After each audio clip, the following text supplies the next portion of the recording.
You're listening to the Seasteading Today podcast, where we speak to entrepreneurs and researchers who are making the dream of seasteading a reality. The Seasteading Today podcast. Stop arguing and start seasteading.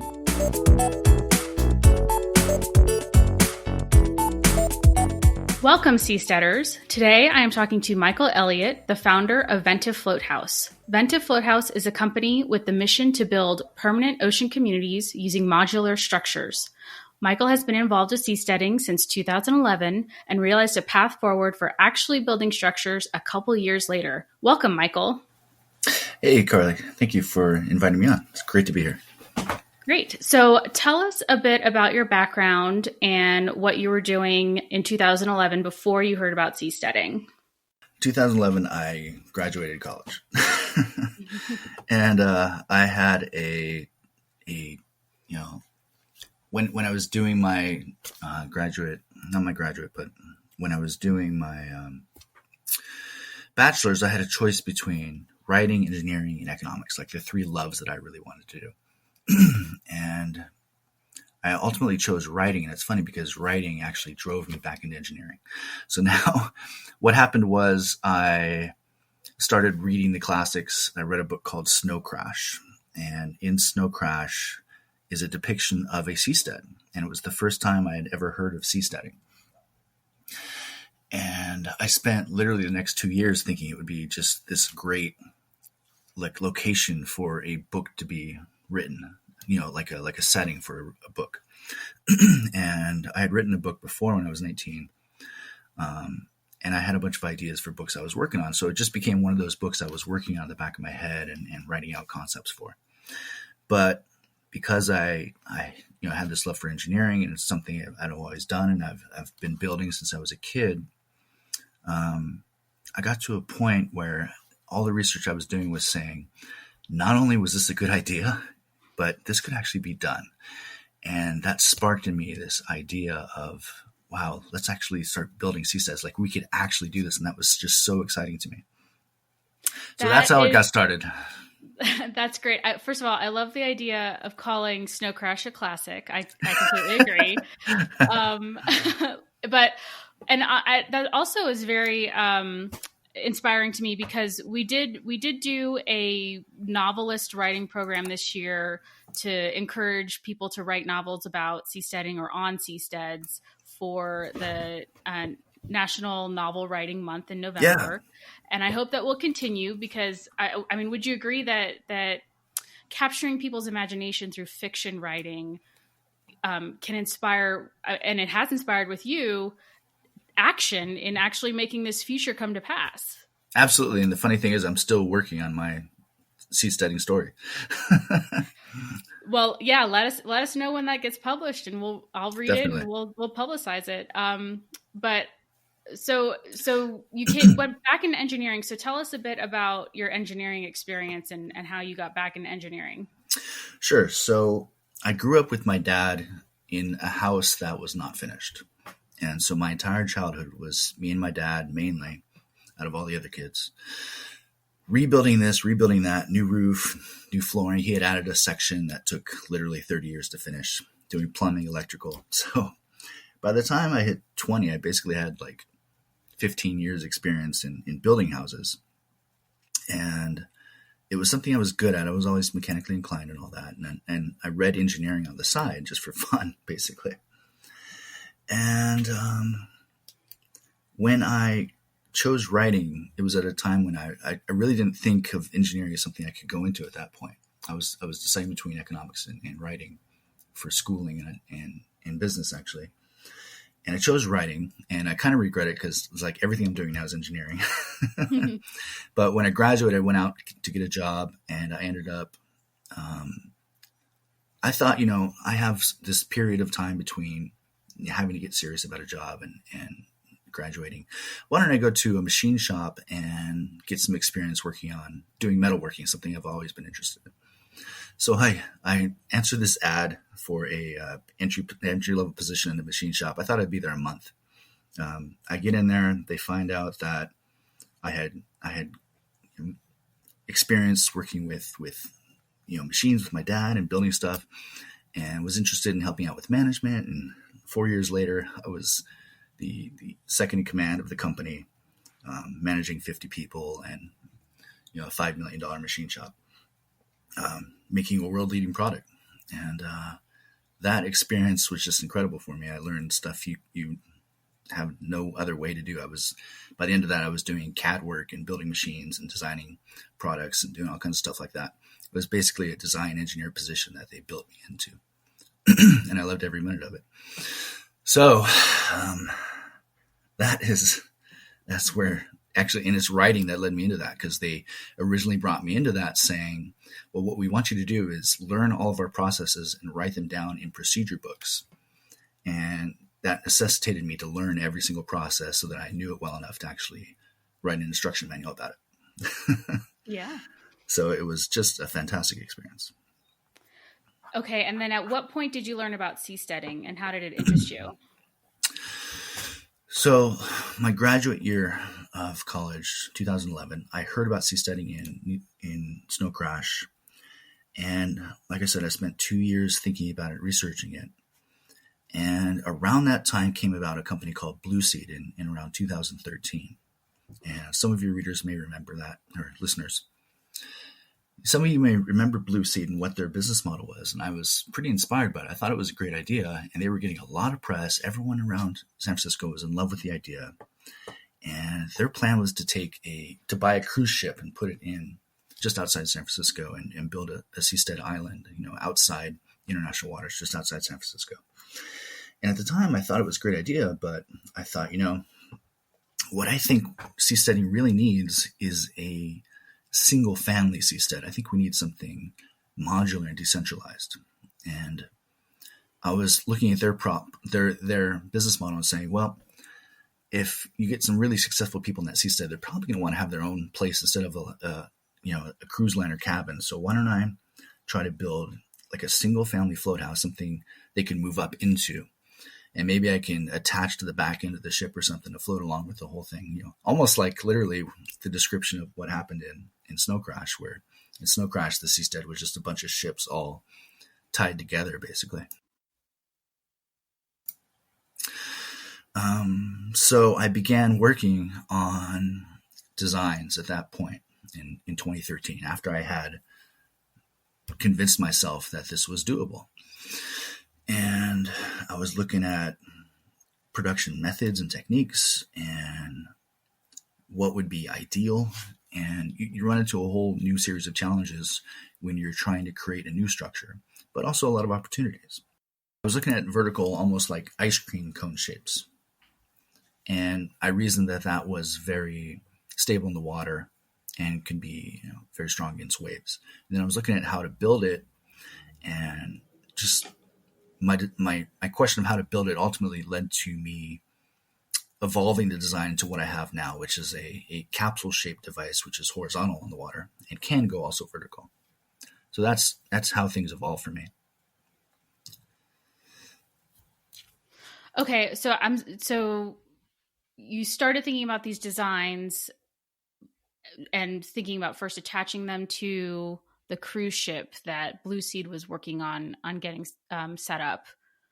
And then, so can you say again, I didn't quite follow with vertical versus horizontal designs. Explain more about that. Right. So my first design was this vertical idea. And I remember at that time I was working with a guy who was doing CAD for me. And I would try to describe what I envisioned to him, and then he would come back and show me what he had designed. And it was such a difficult process to verbalize what I wanted at that point that I knew I had to go and actually learn CAD. So I did. And in the process of trying to figure out how to build something vertical like that, I was thinking of using concrete, and I was thinking of ways that you could pour it in a single pour and do stuff like that. And I'm not sure exactly how the capsule shape came about from that. I just remember that I had this idea for a vertical thing that you could, I think it was the actual production process that led me to that, because if you could pour the shell of the seastead in a single pour is the ideal, because then you don't have any seams. And I was looking at the concrete sailboat guys and how they did it. And I realized if you made a machine that was kind of like a lathe that would spin, then you could make a device that could very quickly and easily make an entire shape that was done in one pour with very few people. So that would make it very cost effective, very cheap, inexpensive. And yet it would be very high quality at the same time.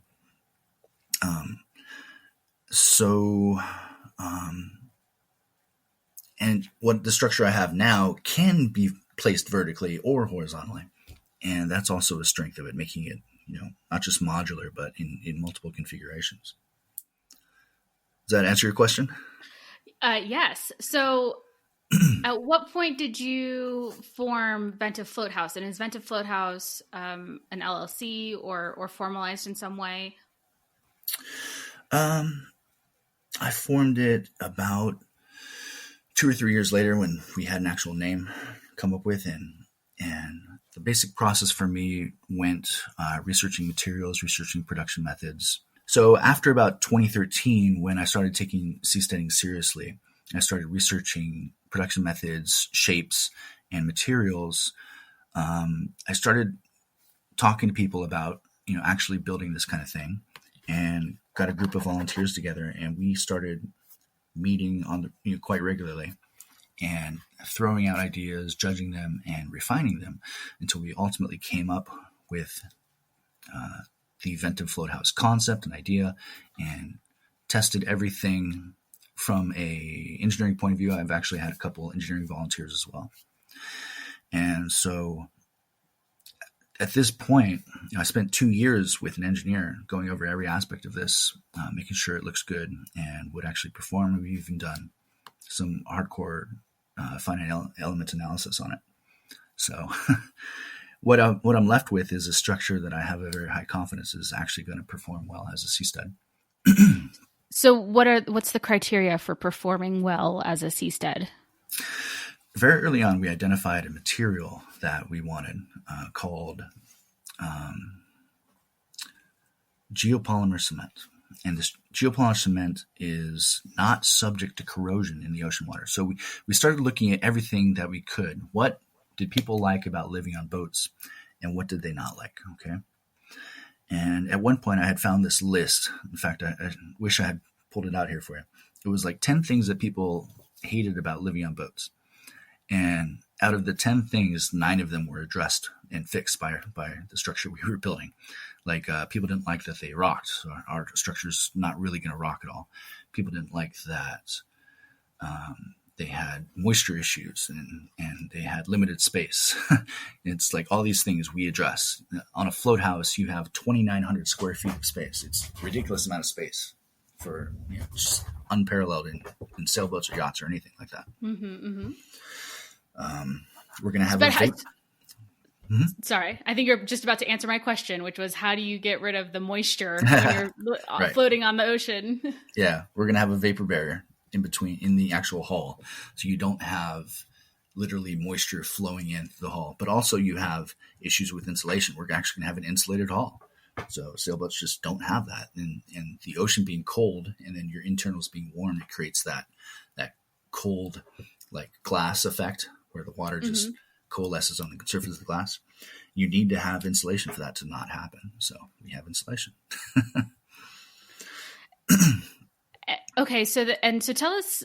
So the design, it looks a little bit like a pill, like and so if I'm understanding you correctly, that shape came about from what you're describing as trying to create a seamless hull.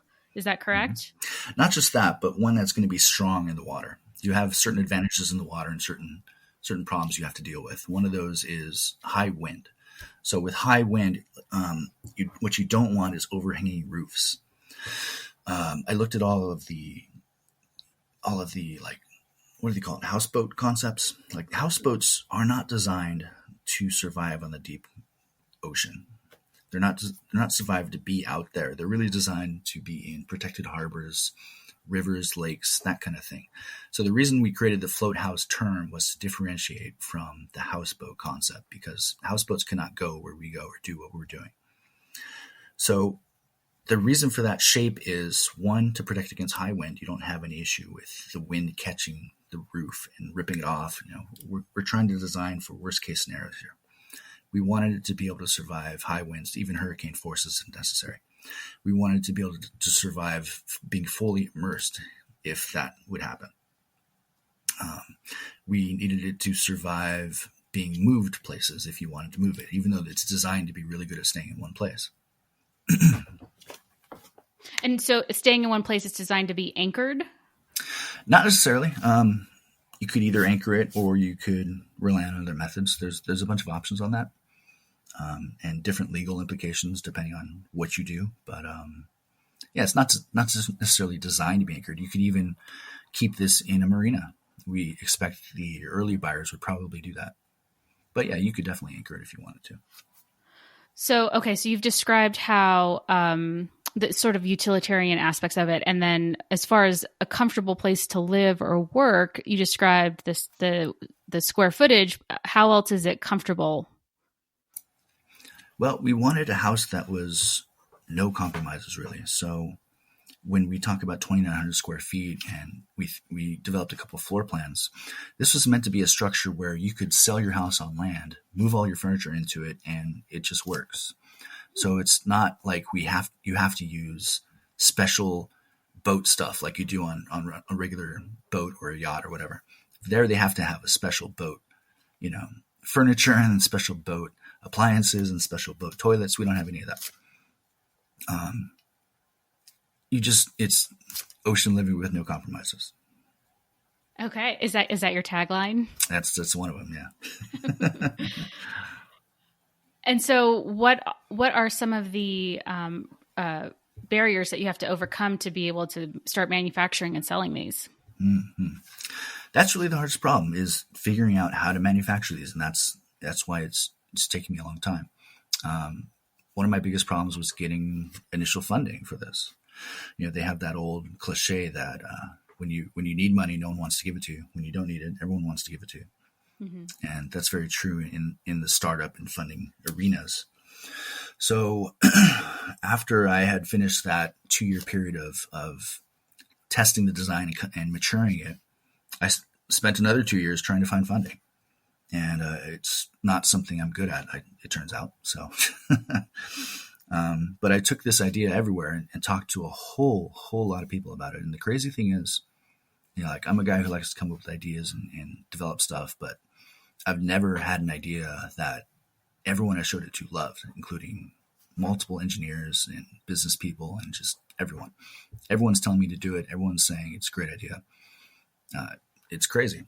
Usually people are just like, wow, that's a good idea. But with this idea, it just, everyone loves it. So ultimately I did find funding late last year and we are now building.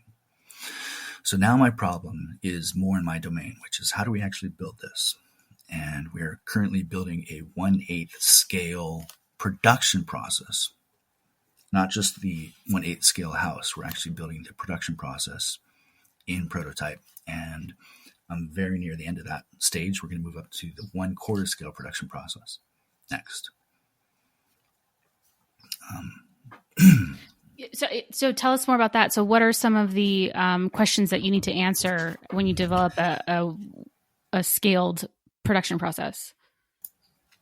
Well, this is the structure that you can build with very few people. So it only takes about 3 to 5 people to build one of these, which is kind of amazing. And the way we achieve that is through spinning on a lathe, like I was talking about. So a lot of it is being automated. So if you want to automate something, it's a little bit more difficult than if you're just doing it all by hand. So we're basically building what's called a filament winder. And a filament winder is the way that they make rockets right now. You take a very strong filament, you wrap it around a form and cure it. And they make rocket casings that way. Missiles are made that way. SpaceX does some of their construction that way as well. So it's a technique that has been around since the 60s. It's pretty well known. And they even have desktop winders and stuff like that. We're building one that's a little bit more difficult than that because we have closed ends. So the biggest barrier, I would say, has been trying to figure out what materials are going to allow us to create a double closed end filament winding structure and how to deal with that. So we've progressed from a couple of materials, and I don't want to say exactly what we're doing now. Finally, I think we've hit on the solution now, I think, and we're building it. So it's proprietary stuff for now, but I do want to open source all of our technology later on once we can make sure it's not going to be used against us, type of thing. Sure. I mean, that's fantastic news. It sounds like a huge step forward. And so is this something that you're able to work on full time? Yeah, I'm actually working full time on it right now. So the funding I obtained was about $250,000, enough to finish the full scale structure. That's fantastic. Thank you. I'm really excited about it. It's going to be, it's mind blowing that it's to spend all these years on it and finally be actually building it. We expect to finish a full scale float house this year. That's such good news. And so at what stage can the listeners of this podcast, the general public, start thinking about purchasing or otherwise getting involved with helping these float houses get made and out on the water? That's a good question. Right now we're good. And we're really in stealth mode right now.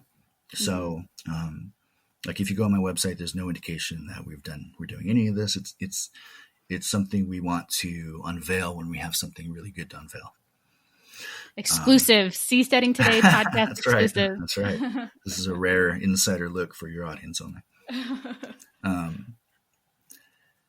When we, I have enough funding, I have enough volunteers. It's not something. I have a lot of people, honestly, trying to throw money at me right now. It's so funny. It's like, oh my gosh, I said. That sounds like a good thing. I was just talking to a friend of a friend's uncle, and telling him informally about the idea, and he was like, I want to cash out my IRA and put $100,000 in your company. I'm like, that's awesome, but we don't need it. There will come a point, I'm sure, when we do like a friends and family round investment funding, something like that will happen eventually, and it probably won't be until after we finish the first one, and.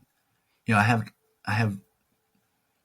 How do you build a company and build excitement for something? It really helps to have something to show.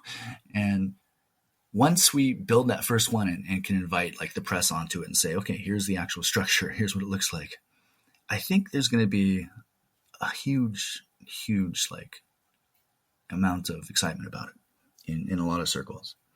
I mean, the number of applications for a structure like this are just. I could literally talk your ear off about it. So many industries. I've had people like the vertical structure, which we call the spar design on our website, which is ventivefloathouse.com, by the way. Mm-hmm.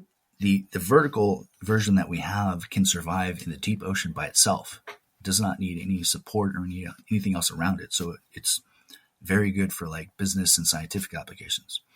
And I mean, just one idea surrounding that could be a whole industry where I have people who want to take that vertical structure and put offshore data centers in them, because you can very much more cheaply cool a data center in the water. And there's advantages to being in a non-jurisdiction, like you're outside of a state influence, basically. You're in international waters. So you're not subject to certain laws and rules that otherwise plague data centers. So if we could do that's like a whole industry to itself. That may be actually the cheapest way to run a data center, would be to do it out there in a float house. And you have applications with fishing. You have applications with humanitarian issues and relief. There's just so many things. So yeah. Well, I see articles every day about different ocean explorers or researchers, people who want to study a fish population or study the underwater geography, or minerals that are at the bottom of the ocean. So having a station where the researchers could rest and sleep, I think that would save a lot of their costs. I mean, I remember hearing about one project. they were traveling around the world collecting plankton samples and studying them, and so having a stopping point and a comfortable place to stay for the folks who are doing that work, I can imagine decrease the costs of that kind of research and would be very attractive to them. Absolutely. We're looking at the Floathouse as a platform for people to do other things with it. And we don't necessarily know right now what those things will end up being. There's even uses on land I've found. But as a platform, it allows you to do something that currently you cannot do, which is to basically make useful space out on the water, permanent useful space. And the number of applications you can do with that are just unlimited, honestly. We are also planning to, what's the next step after we actually build the first one? So I expect to market these to the San Francisco market and sell them as floating houses up there because they have such a housing crunch up there. And they have very high housing prices also. Sure. But, selling them as just a live-in boat is great because everyone understands what living in a boat is. They don't necessarily understand what a seastead is, but they understand seeing something that you live in. And these are going to be really comfortable and also not going to react the way that people are used to normal boats because these are 10 times heavier than a normal boat, have a different hull design, and you're not going to get seasick on these ever. But so do you have a sense of, I know you have different models and different configurations, but for that market of people who want to own a home, do you have a sense of the price range that you want to sell these at? Well, I do. And every time I started showing people what I was doing, they told me to raise my prices. So, with a lot of new products, you kind of have to target the higher end of the market to get started, to get enough, funding to fund the company and keep things going. So initially we're targeting that high end San Francisco market. We're probably going to, release the first of these at $1 million. And I still have people at that price range telling me to raise my prices. It's crazy. The average price for a 2,000 square foot house in San Francisco is $1 million, actually higher now.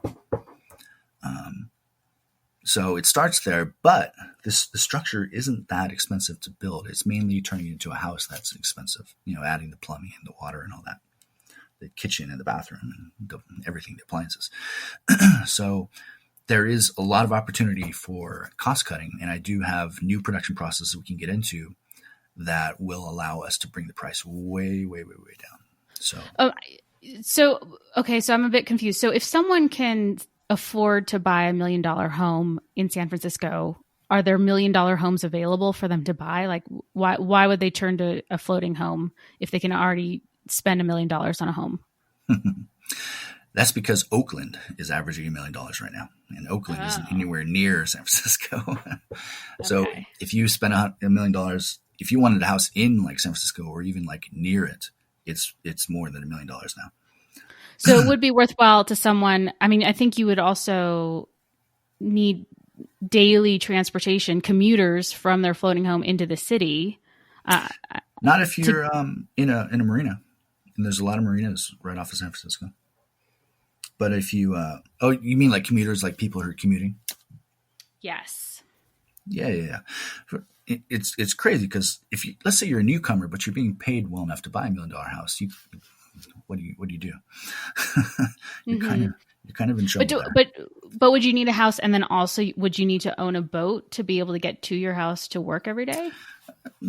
Probably. I mean, if you're anchoring out, but if you're staying in a marina, you're probably going to spend $1,200 a month on slip fees. If you anchor out, you're not spending anything. But they also won't let you anchor out in San Francisco Harbor anymore. Like that's getting harder and harder. So you could go into the Delta, or you could go out into the ocean where we're planning a seastead. And that's what I wanted to tell you about next is our long-term goal of where this is going. So Blueseed back in 2013 had this idea. They wanted to put that cruise ship just outside San Francisco, a little bit to the south, in international waters, about 14 miles out. And they were going to let people come there who have H-1B visa problems. And I thought that was an absolutely great idea. And when they were forced to quit that idea for various reasons, I thought, if I can, let me take up that idea, take up that goal, and let's do it, because some of the problems they ran into were the idea that buying a cruise ship and retrofitting it would be too expensive, and various things like that. And they wanted, I think it was 15 to 30 million to get started. And I recognized that with my modular structure, we could start for much, much cheaper. So it would become much less risky to actually build a seastead out there. Mm-hmm. The planning we've done for that is, I think, about 22 floathouses would be enough to support an early seasteading city out there for about 300 or more people, which is about where you want to start. We don't have to build it for 1,000 or 10,000 people right off the bat. We can grow it over time using these modular structures. And because it's designed primarily for people who have H-1B visa problems, let me explain that. If you go to college here, but you're not a citizen, and you graduate and you want to stay in the U.S. and start a company or work, you have to get an H-1B visa. The government only hands out about 65,000 of these per year, but every year you have 250,000 people who apply for an H-1B visa. So it's over 150,000 people who just never get one and can't stay. So by creating a seastead island just outside San Francisco, we could allow people who don't get an H-1B visa to move to that seastead, start their company or work for San Francisco companies on the seastead. And that way we actually start up an economy on the seastead.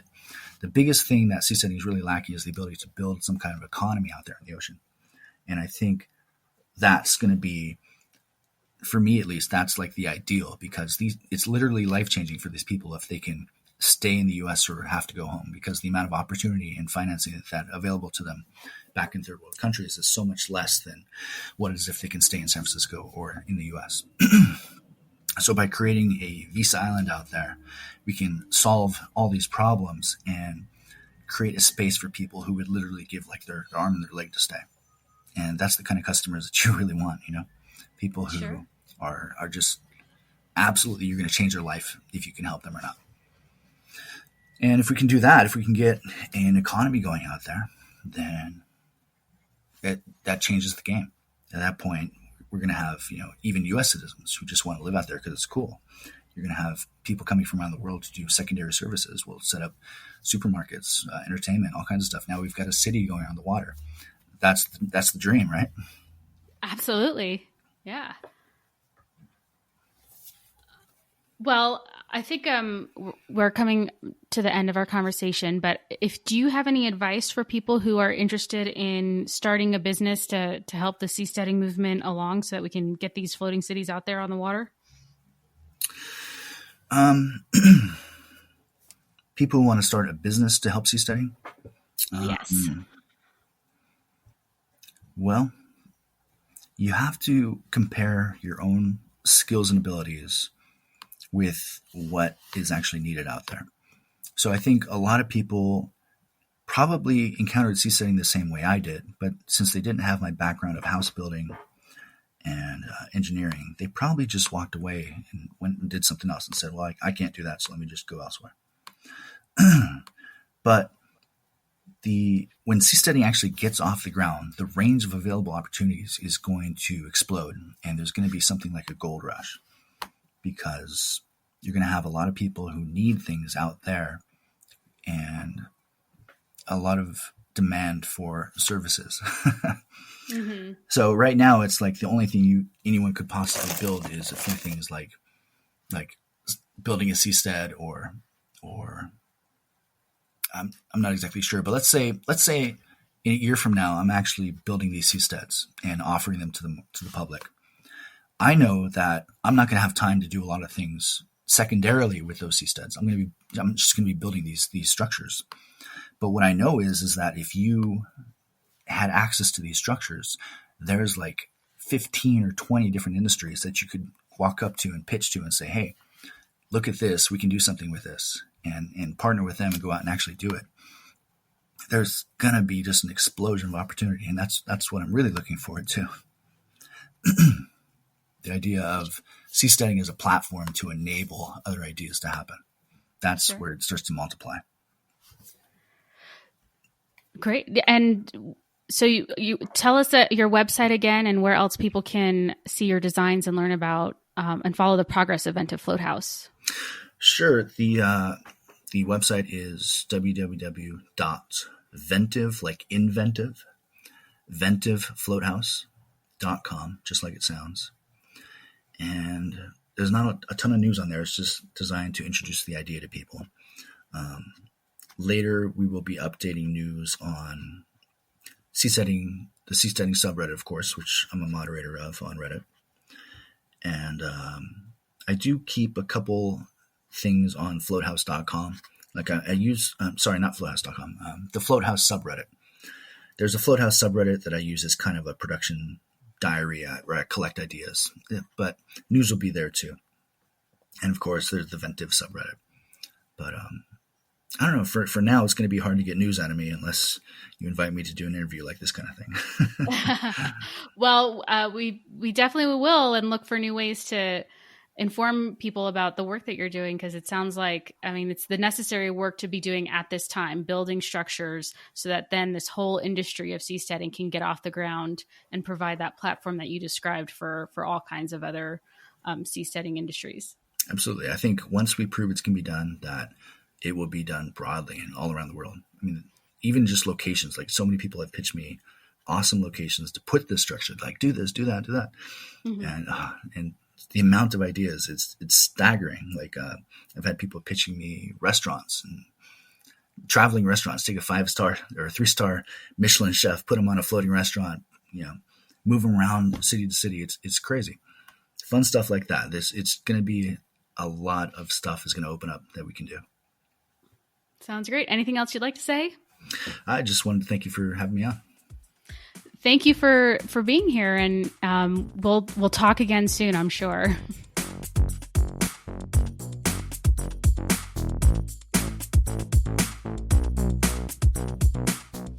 The Seasteading Today podcast is produced by John Bush. Your host is Carly Jackson. Send feedback and questions to podcast@seasteading.org. To support the podcast and the seasteading mission, go to seasteading.org/donate. If you'd like to learn more, read the book, Seasteading: How Floating Nations Will Restore the Environment, Enrich the Poor, Cure the Sick, and Liberate Humanity from Politicians. Be sure to subscribe to our podcast feed, and we'll save you a spot on a seastead.